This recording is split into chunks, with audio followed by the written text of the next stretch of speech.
We're going to look at base 10 blocks here with some division algorithms.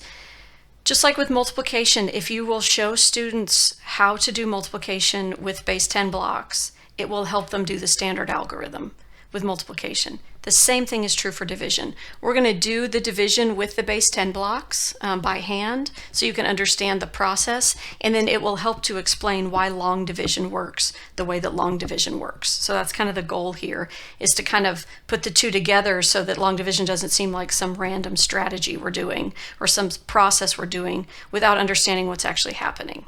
And I think this really brings that piece of the puzzle together. So if we wanted to divide 324 by 3.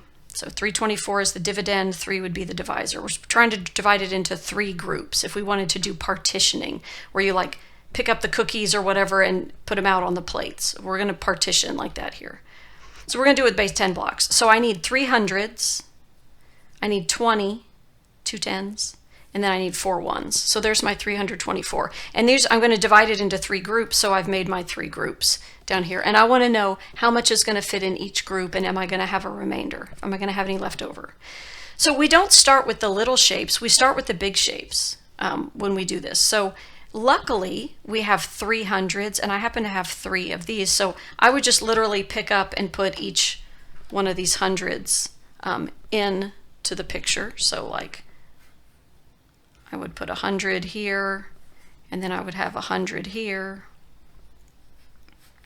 and then I would have 100 there. So I'm just literally picking up and like partitioning these into those groups. So I got 100 that will go in each. Okay, now I want to do the same thing with my tens.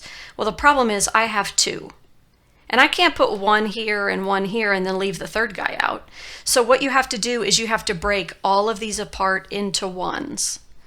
So I'm going to put here, break into ones. And then what's going to happen is we're going to have 24 ones. And then I'm going to pick up those 24 ones and I'm going to start partitioning them. So I have 24 of them. Pretend I have 24 in my hand. So you go 1, 2, 3, 4, 5, 6, 7, 8, 9, 10, 11, 12, 13, 14, 15, 16, 17, 18, 19, 20, 21, 22, 23, 24, and it happened to just go exactly. It fit exactly with no remainder, no leftovers.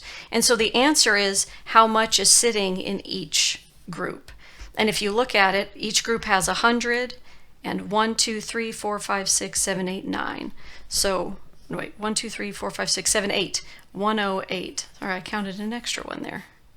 So 108 would be the answer. There was 108 ones in each of these groups. Notice there are no tens in these groups.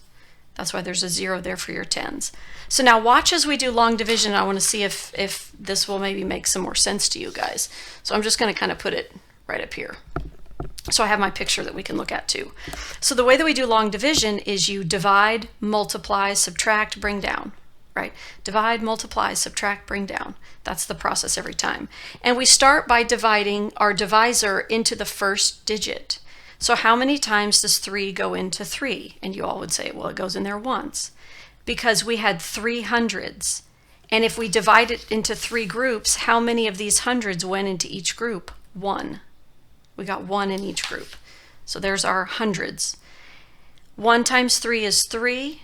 When you subtract, you get 0. That means you used all of your hundreds. We didn't have any hundreds left over. So what you bring down is the 2 longs, right? The 2 tens. So we're here. Well, does 3 divide into 2? No, 2 is too small. So 3 does not divide into 2. It goes in there 0 times, because there's no tens that are going to go into our little groups. 3 times nothing is nothing. Subtract, bring down your 4. And now that right there, that 24, those are the 24 ones that we had right there. There's those 24 ones. How many times does 3 divide into 24? 8. 8 times 3 is 24. Remainder of 0, meaning it divides perfectly evenly.